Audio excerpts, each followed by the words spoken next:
The morning sun cast long shadows across the gardens of Windsor Castle, as William stood by the window, watching his children play in the distance. Catherine sat quietly in her favorite chair, a cup of tea growing cold in her hands. The weight of recent months had settled heavily on both their shoulders, and the constant scrutiny of the world had become almost unbearable. William had always known that being born into royalty meant living under a microscope, but nothing had prepared him for the relentless pressure that seemed to intensify with each passing year. Every gesture was analyzed, every expression dissected by millions of people across the globe. The burden of representing not just a family, but an entire institution had begun to take its toll on both him and Catherine. Catherine set down her teacup and walked over to join her husband at the window. They stood in comfortable silence, both lost in their own thoughts.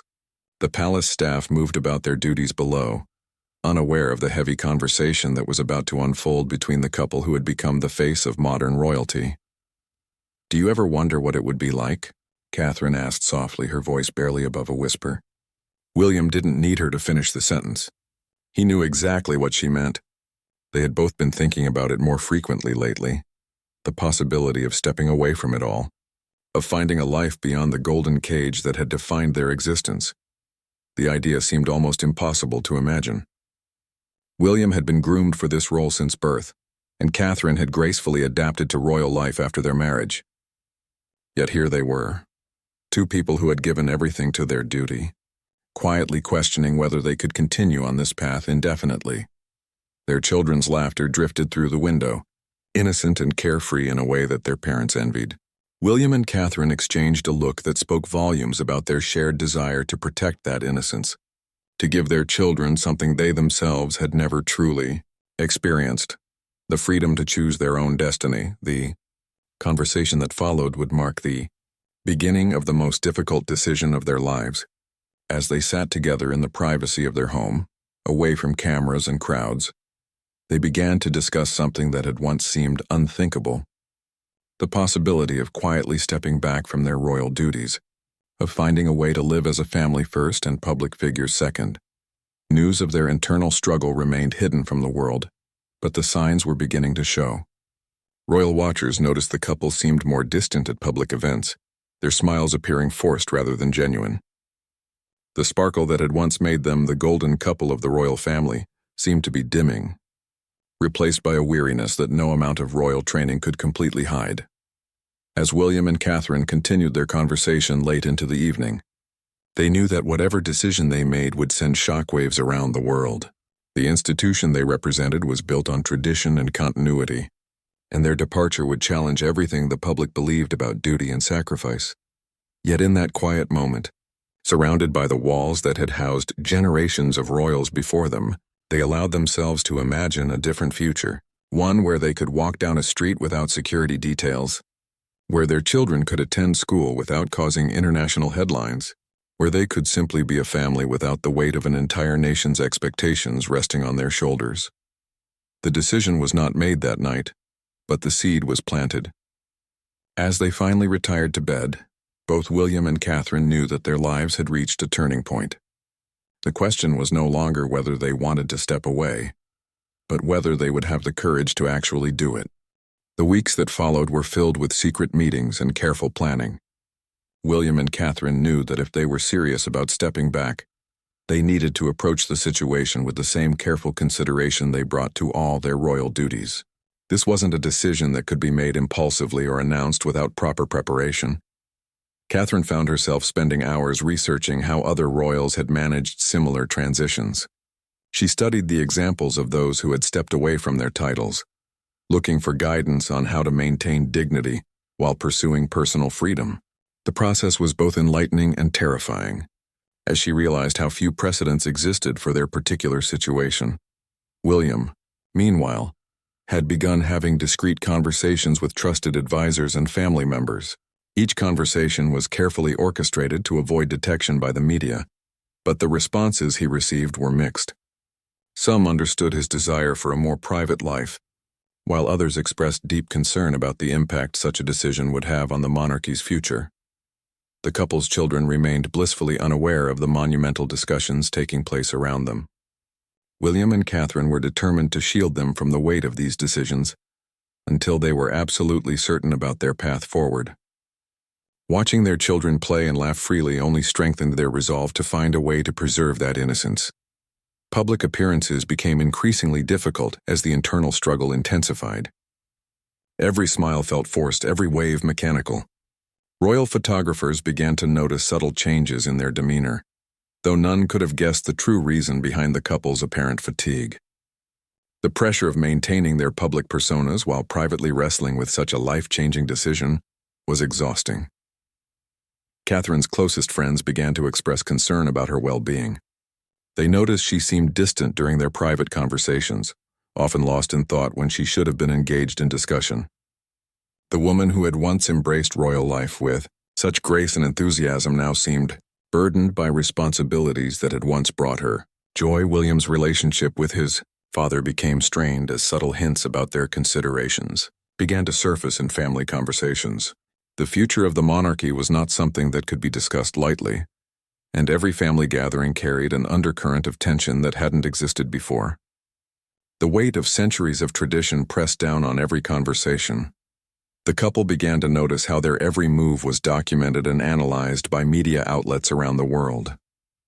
What had once felt like normal attention now seemed invasive and overwhelming. They realized that their children would grow up under the same relentless scrutiny, never knowing what it meant to have a truly private moment. Late one evening, as they walked through the palace gardens under cover of darkness, William and Catherine finally admitted to each other what they had both been thinking. The life they were living, despite its privileges and purposes, was not sustainable for their family's long-term happiness. The question was no longer whether they wanted change, but how to achieve it while honoring their commitments and responsibilities. Their conversation turned to practical matters. How would they support themselves? Where would they live? What would happen to their royal duties and patronages? Each question seemed to multiply into 10 others, creating a complex web of considerations that would need to be carefully untangled. The media remained completely unaware of the private drama unfolding within the palace walls.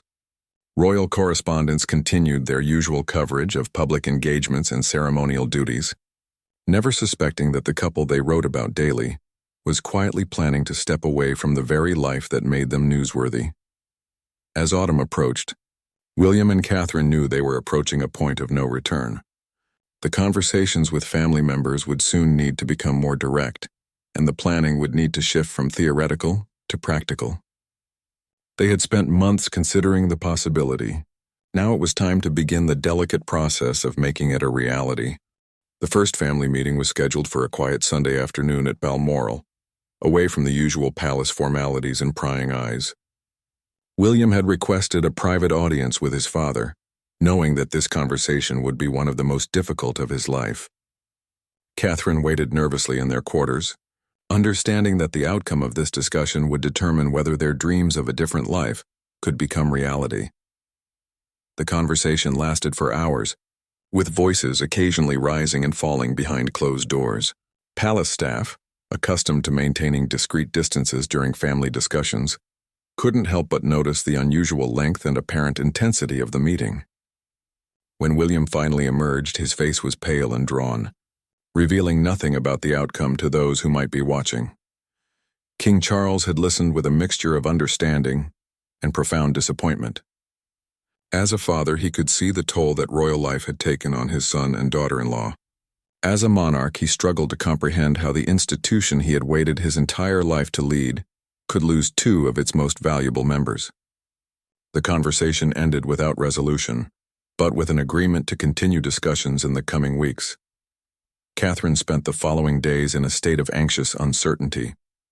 She threw herself into her royal duties with renewed energy, partly to distract herself from the waiting and partly out of a growing awareness that these engagements might be among her last as a working royal. Every handshake with a charity patron, every conversation with a community leader, carried new weight as she considered what she might be leaving behind. The couple's relationship with other working royals became increasingly complex as hints of their intentions began to surface in family circles. Some family members expressed support for their desire to prioritize their family's well-being, while others worried about the precedent such a decision might set. The unity that had once characterized the royal family began to show signs of strain. Media speculation about the couple's future intensified, though reporters still had no concrete information about their private discussions. Royal correspondents noted that William and Catherine seemed less engaged during public appearances, sparking rumors about everything from health issues to marital problems. The truth remained safely hidden, but the pressure of maintaining their secret was becoming increasingly difficult. William found himself studying his children with new intensity, watching how they interacted with the world around them, and imagining how different their lives might be if raised away from the constant spotlight. The desire to give them a normal childhood became more powerful than any sense of duty to the crown, a realization that both surprised and frightened him. Catherine began quietly reaching out to contacts outside the royal circle, testing the waters for potential future opportunities. She explored possibilities in charity work, writing, and other fields that might allow her to maintain her passion for helping others while stepping away from official royal duties. These conversations were conducted with the utmost discretion, but they represented the first concrete steps toward an alternative future. The seasonal round of royal engagements continued as normal, but William and Catherine moved through them like actors playing familiar roles. They smiled and waved, cut ribbons and gave speeches, all while knowing that each event might be bringing them closer to their final curtain call as working royals. The performance became increasingly exhausting as the gap between their public personas and private intentions widened. Palace staff began to notice subtle changes in the couple's routine. They requested fewer formal engagements and more family time, spent longer periods at their private residences, and seemed less interested in the detailed planning that usually characterized royal schedules. These small shifts meant nothing to outsiders but represented significant departures from their usual approach to royal life. As winter approached, the pressure of maintaining their secret while continuing their royal duties reached a breaking point. William and Catherine knew that they would soon need to make their intentions known to a wider circle of palace officials and family members. The careful bubble of privacy they had maintained was about to burst, and with it would come consequences neither of them could fully predict. The couple spent increasingly long hours discussing practical arrangements for their potential departure. They researched legal requirements, financial implications, and security considerations, building a comprehensive understanding of what stepping away would actually entail. The more they learned, the more complex their situation became, but their determination to pursue a different path only grew stronger. The decision crystallized during a quiet family dinner in February, when their youngest child innocently asked why they couldn't go to the park like other families without all the people with cameras. The simple question hit both William and Catherine like a thunderbolt, forcing them to confront the reality of what their children's lives would always be like unless they took dramatic action. That evening, after putting the children to bed, William and Catherine sat down and made their final decision. They would step back from their royal duties and find a way to live as a private family. The choice felt both terrifying and liberating, representing the end of one chapter of their lives and the uncertain beginning of another. The next phase involved expanding the circle of people who knew about their intentions.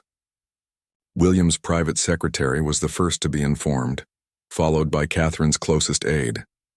Both staff members were sworn to absolute secrecy while they began the delicate process of exploring what a transition might look like. The legal and practical complications were staggering, but not insurmountable. King Charles was formally notified of their final decision during a tense family meeting that would be remembered as one of the most difficult in recent royal history. The conversation was emotional and sometimes heated, with the king expressing his deep disappointment while ultimately acknowledging his son's right to choose his own path. The meeting ended with an agreement to work together on managing the transition with dignity and minimal damage to the institution. Palace lawyers worked around the clock to understand the legal implications of William and Catherine's decision. Questions about titles, financial arrangements, security protocols, and custody of royal properties required careful consideration. Every detail needed to be perfectly planned to avoid creating constitutional crises or public relations disasters. The couple began the heartbreaking process of saying goodbye to their patronages and charitable organizations. They met privately with leaders of causes they had championed for years, explaining their decision and helping to ensure smooth transitions to other royal patrons. Many of these conversations ended in tears, as Catherine particularly struggled with leaving behind work that had given her life such meaning. Media speculation reached fever pitch as royal watchers noticed increasingly unusual patterns in the couple's schedule. Official engagements were being canceled or postponed with vague explanations about scheduling conflicts. The palace press office worked overtime to deflect questions while providing no real information about what was happening behind closed doors. William spent long hours with constitutional experts, understanding exactly what his departure would mean for the line of succession and the future of the monarchy. The conversations were technical but emotionally charged, as he grappled with walking away from a role he had been prepared for since birth. The weight of disappointing not just his family but an entire nation pressed heavily on his shoulders. Catherine found herself overwhelmed by the practical aspects of planning a new life. Where would they live? How would they earn money? What kind of education could they provide for their children outside the royal system? Every question seemed to spawn a dozen others, creating an endless list of decisions that needed to be made. Before they could move forward, the couple's relationship with other working royals became increasingly strained as news of their decision spread through the family. Some relatives expressed understanding and support, while others felt betrayed and abandoned. Family gatherings became tense affairs, with conversations carefully steered away from the obvious topic that dominated everyone's thoughts. Security arrangements presented one of the most complex challenges. William and Catherine would need protection for the rest of their lives, but the level and type of security would need to be completely reimagined for their new circumstances. Negotiations with government security services required delicate handling to ensure their safety without creating unnecessary public expense. The emotional toll of keeping their decisions secret while continuing public duties became almost unbearable. Every public appearance felt like a performance. Every interaction with the public carried the weight of impending goodbye. William and Catherine found themselves memorizing details of their royal life, knowing they might soon become nothing more than memories. As spring approached, the couple knew they were running out of time to maintain their secret. Too many people now knew about their plans, and the risk of leaks to the media grew stronger each day. They would soon need to take the most difficult step of all, announcing their decision to the world and facing the inevitable storm of public reaction that would follow. The announcement was carefully planned for a Thursday morning in early April, chosen because it would allow maximum time for the news cycle to process the information before the weekend. William and Catherine had worked with communications experts to craft a statement that would explain their decision with dignity, while minimizing damage to the monarchy. Every word was scrutinized and debated before the final version was approved. The palace press office prepared for what they knew would be one of the biggest royal stories in decades. Staff members were briefed on how to handle the inevitable flood of media inquiries, while security protocols were quietly reinforced around all royal properties. The statement would be released simultaneously to major news outlets around the world to ensure fair coverage and prevent any single organization from gaining an exclusive advantage. At precisely 10 o'clock in the morning, the statement was released. The words were simple but profound. William and Catherine announced their intention to step back from their roles as senior working royals to focus on their family and pursue private lives. They expressed their deep gratitude for the support they had received and their continued respect for the monarchy. While asking for privacy during their transition, the reaction was immediate and overwhelming.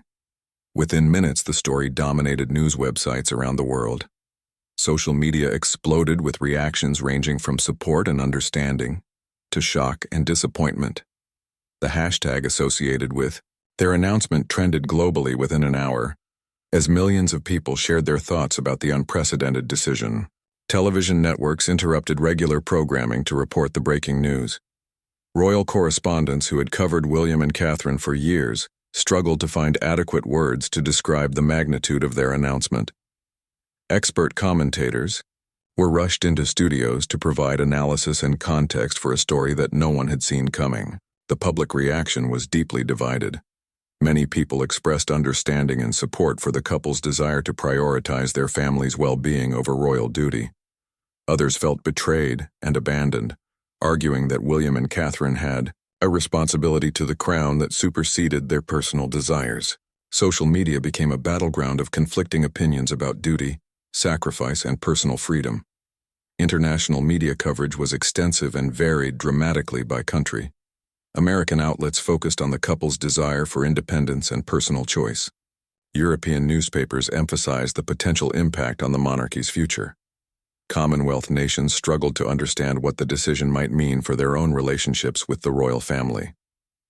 Within hours of the announcement, crowds began gathering outside royal residences. Some came to show support, holding signs expressing understanding for the couple's decision. Others came to protest, arguing that William and Catherine were abandoning their responsibilities. Police worked to keep the demonstrations peaceful while managing the massive media presence.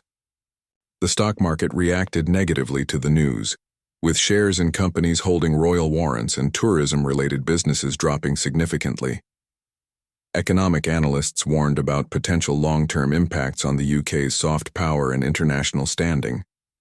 The announcement had consequences far beyond the personal lives of William and Catherine. King Charles released a separate statement, expressing his sadness, but also his love and support for his son and daughter-in-law. The carefully worded message attempted to balance disappointment with understanding, acknowledging the difficulty of the decision while reaffirming the monarchy's continued strength and stability.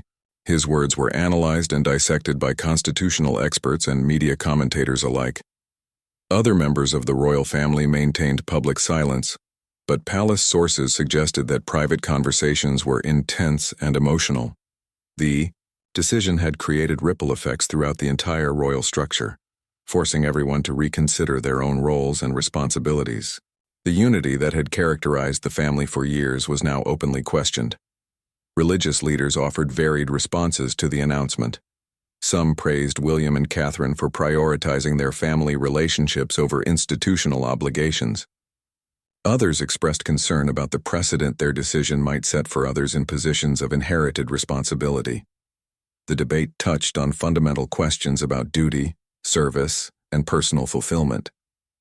As the first day of coverage continued, it became clear that this story would dominate headlines for weeks to come.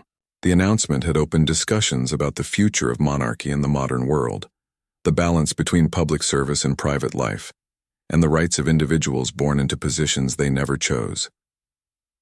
William and Catherine's decision had sparked a global conversation about freedom, duty, and the price of privilege. 6 months after their announcement, William and Catherine had quietly settled into their new life, away from the constant glare of royal duty. They had found a private residence in a secluded area where their children could play freely without security concerns dominating every outdoor activity. The transition had been more difficult than they had anticipated, but the sense of liberation was unmistakable. The media attention had gradually decreased, though it never completely disappeared. Photographers still hoped for glimpses of the former royals, but the couple had become expert at maintaining their privacy. They shopped for groceries, attended their children's school events, and lived the normal family life they had dreamed of for so long. The simple act of walking down a street without a security entourage felt revolutionary. Catherine had found meaningful work with an international children's charity, allowing her to continue her passion for helping others while maintaining a lower public profile. Her role required occasional travel, but nothing compared to the relentless schedule of royal engagements she had left behind. She discovered that she could make a significant impact without the constraints and protocols that had defined her royal work. William had struggled more with the adjustment, having been born into royal life in a way that Catherine had not. He found purpose in environmental consulting work, using his passion for conservation in a private sector role that challenged him intellectually while providing financial independence. The work was demanding but fulfilling in ways that ceremonial royal duties had never been. Their children adapted to their new circumstances with remarkable resilience. They attended a local school where they were known simply as classmates rather than royal offspring. Birthday parties and playdates became normal occurrences rather than security nightmares. The children seemed happier and more relaxed, confirming that William and Catherine had made the right choice for their family. The monarchy had weathered the initial storm of their departure better than many experts had predicted. King Charles had taken a more active public role, and other working royals had stepped up to fill the gap left by William and Catherine's absence. The institution proved more adaptable than critics had suggested, though the loss of the popular couple was still felt deeply by royal supporters. Public opinion about their decision had evolved over time. Initial shock and anger had given way to a grudging understanding among many who had initially criticized their choice. Stories of their children's improved happiness and the couple's obvious contentment in their new roles had softened much of the public criticism. They were increasingly seen as a family who had chosen love over duty, a narrative that resonated with many people.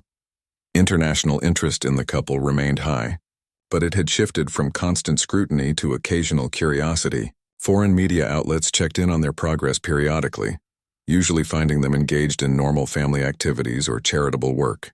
The coverage was generally more positive than during their royal years, focusing on their happiness rather than their obligations. Financial independence had been achieved more quickly than expected.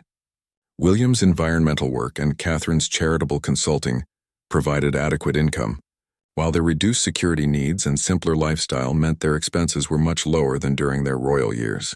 They had discovered that happiness didn't require the trappings of palace life. The relationship with the royal family had slowly begun to heal. Initial anger and disappointment had given way to acceptance and even admiration for the courage their decision had required. Family gatherings were still somewhat awkward, but the love between them remained strong. King Charles had begun to express pride in his son's ability to choose his own path, even if he couldn't fully understand the decision. As their first year of private life drew to a close, William and Catherine reflected on the journey that had brought them to this point. The decision to step away from royal life had been the most difficult they had ever made, but it had also been the most liberating. They had traded privilege and prestige for freedom and authenticity, discovering that true happiness couldn't be found in duty alone. Their story had become an inspiration to others trapped in circumstances they felt powerless to change. The idea that anyone, even those born into the most privileged positions, could choose to rewrite their life script resonated far beyond the borders of their former kingdom. William and Catherine had shown the world that it was possible to honor the past while choosing a different future.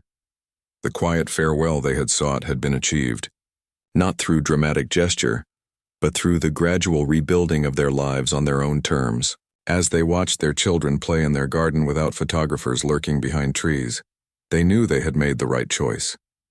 The world had watched them slip away quietly, and in doing so they had found the life they had always dreamed of living.